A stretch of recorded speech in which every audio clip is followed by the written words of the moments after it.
And I listen to Salford City Radio. Well, Paul, I think it was a truly heartbreaking night for all Manchester boxing fans. Anthony Crolla went out to Los Angeles to take on the unbelievable Vasyl Lomachenko. And before we talk about the brilliance of the Ukrainian, just how much heart did Anthony display on fight night? Oh, he did tremendously well. In my opinion, I think the referee should have stopped the fight in round 3, where he gave Anthony a standing count. He took an absolute barrage of punches there, and how the referee could give a standing count there and actually stop Lomachenko from boxing, I just didn't get it. And even when Anthony dropped to the floor in the 4th round, it was an obvious wave the fight off, and the referee was counting him, and he was badly hurt. So I thought the referee was an absolute joke. But the fight, just going back to the fight, I thought Anthony gave a brave account of himself against a guy whose footwork for me is probably the best I've seen in a long time. The way he moved, the angles he used, the in and out, he was just so hard to hit. He judged everything perfectly, the distance he was from Anthony. Anthony was so brave, and like I said, the barrage of punches he took there, I mean, I don't know how any lightweight would have dealt with that. I think he did a great job to last the 4 rounds with him. And he got a couple of good shots in himself, but it was about levels, and I think Lomachenko was just a level above Anthony. But I'm hoping Anthony doesn't finish. I hope he carries on and has that maybe one more big fight night, especially if it's somewhere like the arena. You wouldn't want him to bow out after such a wonderful career on the defeat like that, because it wasn't a nice knockout, was it, the way he fell to the floor? And I wouldn't want Anthony to remember for something like that. So I'm hoping he does get that send off maybe at the arena. Hiya, Paul. It's Matt speaking. Nice to speak to you. I just want to mention about the Crolla fight. I'm a Crolla fan, and I have been since the Darley's-Perez fight back in, I think, 2015, 2016. And after watching the fight, I'm not particularly disappointed that he lost. I'm just sort of proud of the career that he's had and glad that he got such a big opportunity before the end of his career. Do you feel the same way, or were you disappointed with the loss? No, I feel exactly the same way as you, mate. If you go back to 2012, I think it was, I remember him losing to Gary Sykes. I think it was in Prize Fighter. And Derry Matthews as well, who's knocked out at the Oldham Leisure Centre. And a friend of mine went to that, and we were speaking at the time thinking, is this the end now? Is he just a British level fighter? And then he came back up, he got the draw against Derry, and I thought he won that fight. And then he rebuilt his career for me, in the British level fighting. He was Gavin Reed, Steve Foster Jr. and John Murray.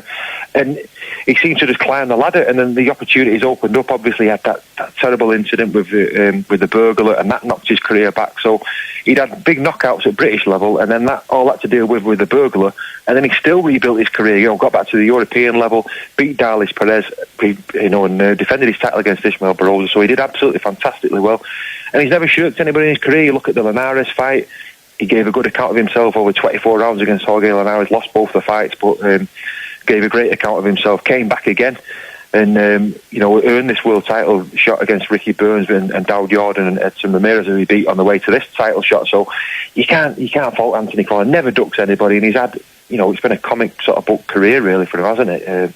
Real sort of Roy of the Rovers of boxing, if you like. And I'd just like to see him maybe just have that one more big night at the arena, because you wouldn't like to see such a nice guy go out like the way he did on Saturday. Yeah, I think it's looking like, can anybody beat this man at this point? He's beaten 6 or 7 former world champions in just 13 fights. It's miraculous, really. But if you're looking at sort of 2 men that maybe can challenge this great fighter, Mikey Garcia and Gervonta Davis would be the 2 standouts for me. Do you think either of those men can give him any problems? I think so, yeah. I'd like to see the Garcia fight, and I know, listening to Lomachenko after the fight with Crolla on Saturday night, he seemed up for that one. He did mention his name in the interview afterwards, and I think that's one where Garcia's at that higher level, and I think he could test him. There's a British lad though, Luke Campbell, who I'd like to see that fight made. I think just looking at that, I think Luke's a very similar fighter to Anthony. I don't think he's been tested at the world level like Anthony has, but I think with Luke, he's got that bit more power and a bit more spiteful punches than what Anthony's got. And whether that would test Lomachenko, I'm not so sure. He might be a level behind, but I'd like to see that fight anyway. I would like to see Campbell fight Crolla, to be honest with you, but I don't know whether that'll happen. But I'm sure there's tests out there for Lomachenko, but don't take anything away from him whatsoever. His performance on Saturday night was it was a wonderful performance. It was great to see. And as I said before, Anthony wasn't ashamed or embarrassed at all. He did a good account. He gave a good account of himself against an elite level fighter, if you like. Now, a British fighter who has equally as tough a task this weekend is Amir Khan. He's flying out to New York, Madison Square Garden, to take on another pound-for-pound great in Terrence Bug Crawford. It's a humongous task. Do you think Amir Khan can pull it off, or do you think Crawford's just going to be too good? It's a tough one. Well, I think he's going to have that power. You know, he's an undefeated fighter as well, isn't he? And, you know, he's got a lot of confidence. Amir Khan, he's had some big knockouts, some bad knockouts, hasn't he? And it's how his sort of state of mind is going into this fight. I mean, he's full of belief, Amir Khan, let's have it right. He's a confident lad.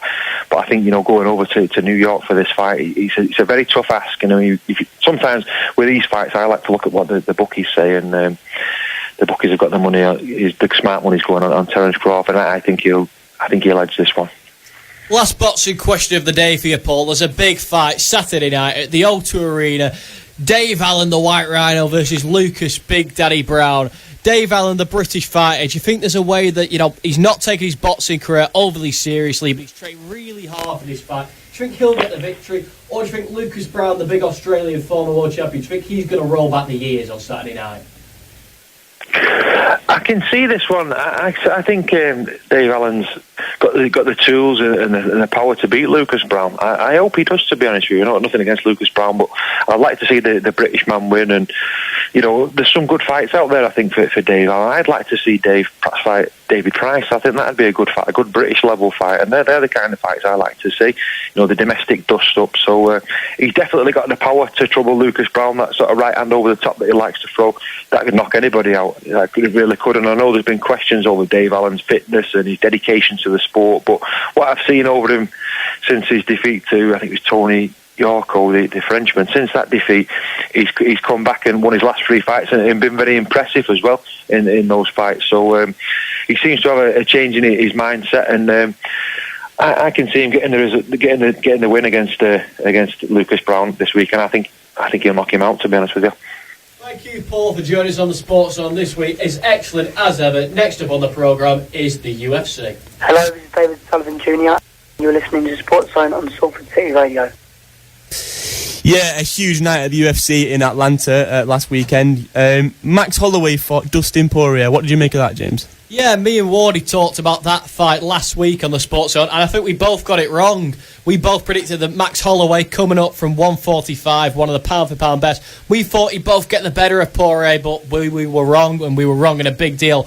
Poirier was excellent. It was fantastic to see a man who's grafted so hard in this sport, a man who's been considered the Neely man for quite a while now, finally get his big moment in the sun. He was excellent. He hurt Max Holloway on multiple occasions. The Hawaiian, he showed a lot of heart. He tried to get back against Poirier, but ultimately it wasn't enough for him.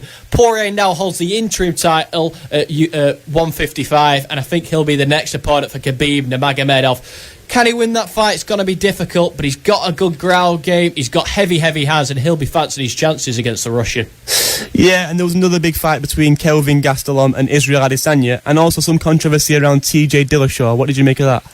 First things first, Adesanya versus Gastelum. It's hard to say that this isn't the fight of the year. It was absolutely excellent. Both men were dropped on multiple occasions. It was certainly a firefight. Israel Adesanya is a man who's had a lot of hype behind him, but he's proving now that he is in fact the real deal. Kelvin Gastelum is tough as ever, but it was Adesanya who showed incredible heart, and that's something he hasn't had to show before. He's breezed through all his competition. Now we know that he's seriously the calibre of what's needed to be a UFC champion. He'll now be unifying his interim belt with the undisputed champion, Robert Bobby Knuckles Whittaker, in a huge trans-Tasman cross, an Australian versus a New Zealander. I think they're going to look to do that in an 80,000 plus stadium out there. And who wins that one? It's certainly going to be a tough one. Robert Whittaker, I think he's the best middleweight in the world, but if there's a style to beat him, it would be a kickboxer of Adesanya's calibre.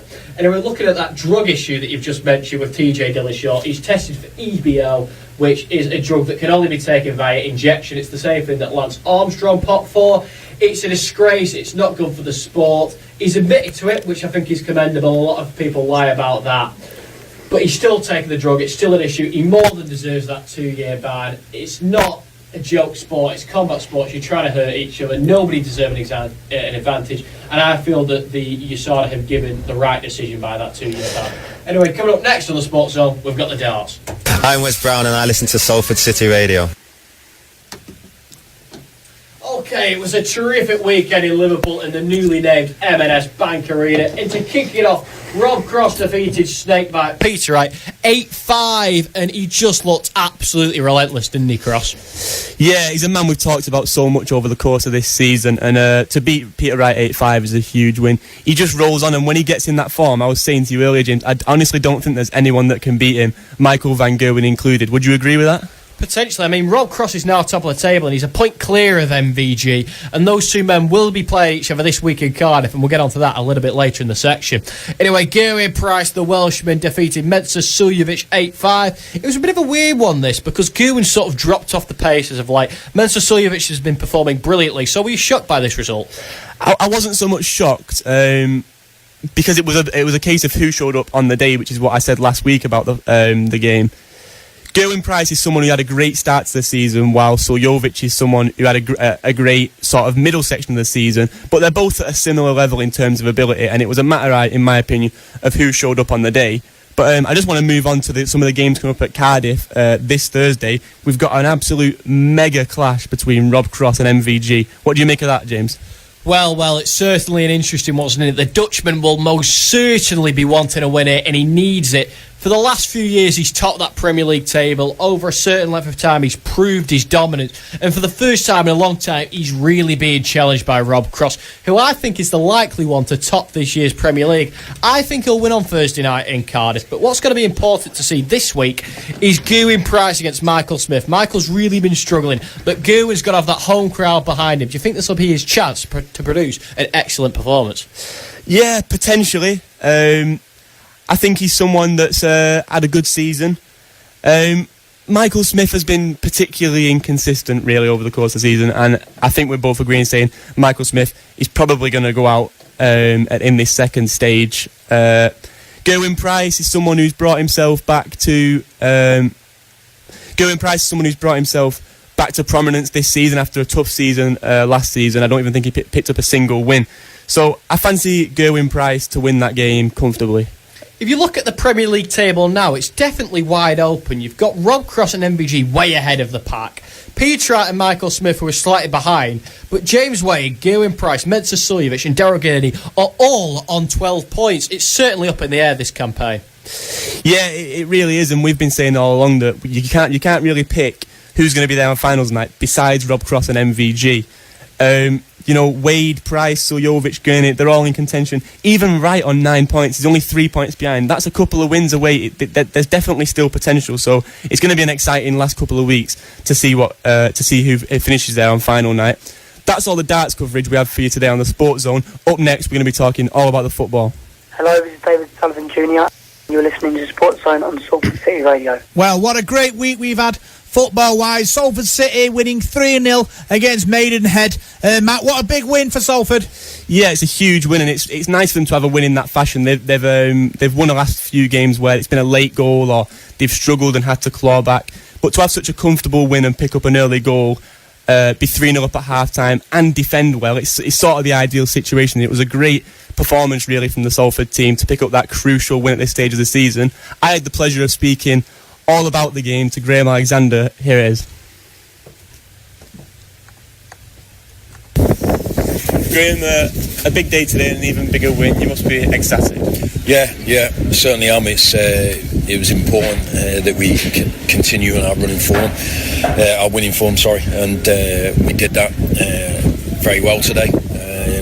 Clean sheet again, 3 good goals and 3 points. So that's all we can do at this moment is keep winning our own fixtures and see what comes of it. But everything that we're asking the players, everything that they're asking each other to do, they're going out there and doing, and that's why we're winning these games. Yeah, and as you said, a clean sheet, 3 goals, and an early goal as well. Is that the ideal performance for you today? I would have liked to have seen us turn the screw a little bit in the second half. To be honest, we wanted to add on to our tally of goals without going completely gung-ho and conceding. So there was a balance to that, but I just felt we could have committed a little bit more aggressively, quickly to the second half. But it's understandable when you're 3-0 in front that you don't want to give anything away. But we're constantly looking for it to improve each performance, and that's where I think we can improve is the second half. But that said, over the course of 90 minutes, the players have done exceptionally well to win a tough game of football. And as you said, your brilliant run continued today. That's I think 8 wins out of the last 9 and only 1 goal conceded. What do you put that unbelievable turnaround down to? The players. Listen, we've tweaked a couple of things, but it's the players that cross the line and have to do all the things that win games, and the players have been superb. They've responded to every challenge we've put in front of them in training. They've responded to the challenge of going through a real bad run of football. What I can say with the players, we've got good footballers, but they're good men. They're honest. They're determined. They're ambitious, and that all adds up into a good football team and a good football squad. We can't forget about the players that are not out over that line at the moment, because we know we've got excellent players that can add on to the performance at any moment. And Adam Rooney added another goal to his tally today after a brace in the last game. You must be pleased with his returns, especially since coming back from injury. Yeah, he got his injury, which kept him out for a little while, and he was, we had to build him up fitness-wise to the sharpness that he needs in front of goal. But his 2 assists was superb today, and we got the penalty, which we had every confidence with him because he's a natural goal scorer. So, but it's more than what he brings on the pitch. He's a fantastic player off it. As his professionalism, his dedication to his job, and his team spirit. Is the first thought of him, and he's a fantastic player to have. And last one, Graham, is there a genuine belief now that you can go on and win the league? I know you're at top of the league at the minute, so... Listen, we have. There's a genuine belief that we can go and win next week's game, and that's what we have to focus on. Everyone knows there's 4 or 5 clubs that are all competing for that top spot, and it's really tight. And we've seen already this season that things can change in 2 or 3 games. So we're just happy to be in the mix and being right up there and competing, and we'll see where we are in 2 or 3 weeks' time. Thanks for your time, Graham. Cheers. So, Matt, that was you talking to Graham Alexander about the victory on weekend against Maidenhead. Obviously, Adam Rooney back in the team, got selected for the team of the week this week. How important is he to Salford City FC? Yeah, he's a huge asset to have back, especially at this stage of the season later on. His injury, it took something away slightly from Salford going forward, and he's such a huge and crucial player. Since coming back, he's added, I think, 3 goals to his tally since returning. He scored a brace in the game before last, so he's a hugely important player, and they'll be looking to keep him fit for all the way through to the rest of the season to finish as strongly as they possibly can. Yeah, Good Friday, Salford City FC are away at Boreham Wood, but they're at home then to AFC Flyde. What do you think? 2 wins from 2 there, hopefully, over the Easter period? I think Salford will definitely be hoping for 2 wins out of 2 there, and if they want to challenge for that title, it's probably crucial that they do win both games. Boreham Wood, I think they won 3-1 in the reverse fixture earlier in the season, and Boreham Wood's currently sit at 18th in the league, so they'll be hoping to win that. Having said that, though, Boreham Wood did have a good win 1-0 away to Harrogate last week, so it will be a slightly tougher challenge, but I think they'll be expecting to win. As for the AFC Flyde game, Salford have been so dominant and performed so well at home recently that I certainly think they'll be hoping and expecting to win that game as well. Yeah, it's going to be super exciting, the end of this season for Salford City FC, and we're going to be following it all on the Salford City Radio Sportszone. Now let's talk Manchester United, James. They were victorious. They beat West Ham 2-1 at weekend. Bit lucky, I think, James. What do you think? Yeah, I mean, we got the victory via 2 penalties, and I suppose a goal is a goal, but we're so close to the end of the season now. We're absolutely playing our hearts out to try and get those top 4 places. Are we going to get it? It's looking like it's probably not the likely outcome. I wasn't incredibly happy with the performance. Rob, were you? Well, it's difficult to say. Top teams find a way winning, Matt, and that's what Man United have done historically. Ollie has found a way. They managed to get through West Ham. It wasn't pretty. 2 penalties. Do you think they were both penalties looking back, Matt? I mean, it's tough to say. It's such a controversial time, and with VAR coming in next season, a lot of it will be cleared up. But I must say, I certainly wasn't pleased with the United's performance, but you can't argue with a win. At this stage of the season, the performances don't really matter as much as the results do. It's more important that United are just winning those games, and that's what they did.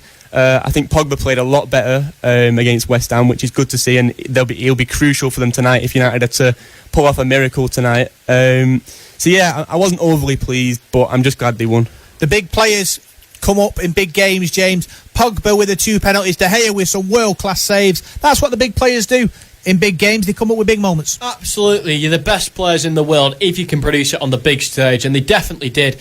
Manchester United, I think this season, I don't want to write it off so much, but I think we now need to look ahead to next season. I think Ole Gunnar Solskjaer has been promised 200 million plus. There's some huge signings to make. And Matt, what players do you think need to be added to the Manchester United side? Is there anywhere in particular you'd like to be needed to? Any additions? Like, is there any defenders, any midfielders, any strikers? Anyone in particular you'd like to see on that side?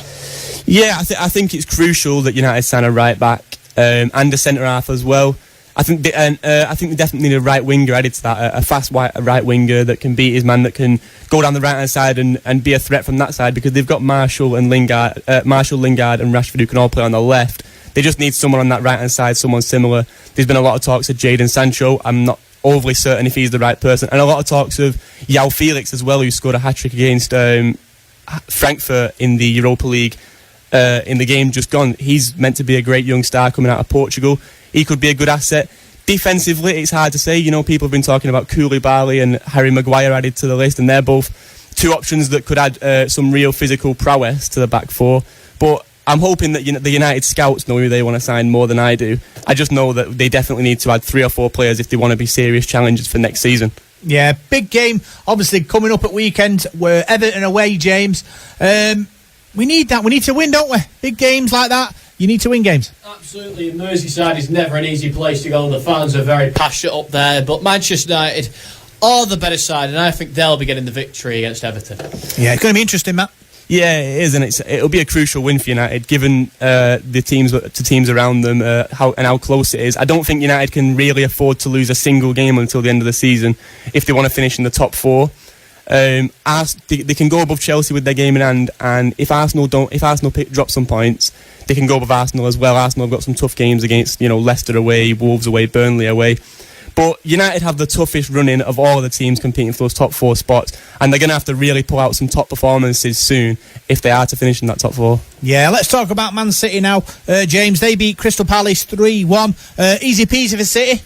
Absolutely. Manchester City, I still believe, are the best team in the Premier League, and I think if they win all their games, they still win the league, so let's hope they do that. They were terrific as always. Sterling, Jesus bagging goals. They're a very good side, Manchester City, and I still think they're the favourites. Matt, I know all season long you've been saying that Liverpool are going to bottle it, so do you think that'll be the outcome still? 100%. I think Liverpool will bottle it. City are just too strong and too consistent with their performances. I've been saying how much squad depth they've got and how experienced of a manager Guardiola is, and so on and so forth. And I just don't think Liverpool will have it in them to get over the line. I fancy City to go on and win all the games. It brings up an interesting dilemma, though, of wanting City to win the league and be a United fan, with the derby coming up in a couple of weeks' time. Do we want United to win and go to the top 4, or do you want City to win that game and win the league to stop Liverpool winning the league? It's an interesting dilemma, really, isn't it, Rob? Yeah, I think that situation, Liverpool always struggle against teams that are below them in the league. So I'm thinking Liverpool will drop points before City do. So I'm thinking we could beat City and Liverpool still not win the league. And what do you think about that one, James? Wow, I think if you look at it that way, you have to be very, very confident. Look, as a Manchester United fan, you should want them to win every single game. But Liverpool winning the league could be the worst case scenario of sporting history. So, and they're still in the Champions League as well, let's not forget. So I think Manchester United will need to take one for the team, for the whole of the country, to lose this game. It will cost them in the top 4 race, though. I think if they do lose to City, they won't finish in the top 4, given the running that the teams around them have got. Is that something that you really need to think about? It's difficult for Ollie, I wonder if he's actually considering that. Well, I thought in the game. Yeah, I wonder if he actually considers losing the game to that City. You can throw a game, but it's going to be difficult. The thing with City, they've got so many games to come, haven't they? And Tottenham as well in the European Cup on Wednesday night. That's not a game they can take easy. They're 1-0 behind already, Matt. Yeah, they are, but I think the 1-0 City will be pleased with that. Maybe even more than Spurs are. City are a different force at home, and they're so well suited to European football, so I still fancy City to go through. But it's definitely not a game they can take lightly, and then they've got to play Tottenham again in the league after that. So City have got some tough games coming up that they can't really afford to lose. No, that's what Championship teams are all about. James, you win every game, and that's how it works. Absolutely. I think I picked Tottenham to win last week, so what a tremendous pick by me. Sorry. But, no, absolutely. Tottenham are a good side. I think I think they'll just try and hold off for that draw. That's all they need to progress to the next round. So Tottenham are in a very good position now. If that means that Manchester City don't win the quadruple, that'll be absolutely excellent. So that's the dream case scenario. City don't win the quadruple, but they still win the Premier League, and that will make me a very happy man at the end of the football season. It's nice to see there's no biased opinions on the Sports Zone. No Man City on the Sports Zone. No, it's been a great show talking all things sport. Matt, been really good this one, hasn't it? Yeah, it's been a good show. Thank you for listening as well. Yeah, James, enjoyed this one? Absolutely love it. Manchester United hopefully can do a job on Barcelona. Cheers. Big thanks for joining us on the Sports Zone on Salford City Radio. I've been Rob Parkinson, and we'll see you next week talking all things sport in Salford.